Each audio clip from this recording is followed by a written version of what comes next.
অন্তর্বর্তী সরকার ফেব্রুয়ারিতেই নির্বাচন আয়োজন করবে বলে আশা বিএনপির জানিয়েছেন দলের মহাসচিব মির্জা ফখরুল ইসলাম আলমগীর।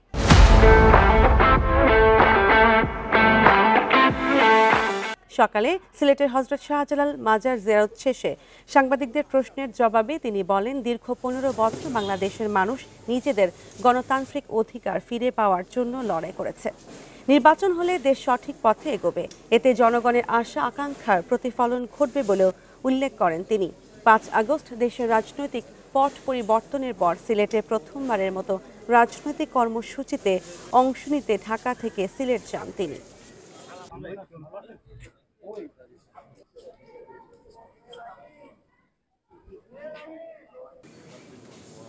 লন্ডনে ভারপ্রাপ্ত চেয়ারম্যান জনাব তারেক রহমানের সঙ্গে প্রধান উপদেষ্টা প্রফেসর ইউনূসের যে বৈঠক হয়েছে, সেই বৈঠকে ফেব্রুয়ারিতে নির্বাচনের একটা মোটামুটি আলোচনা হয়েছে।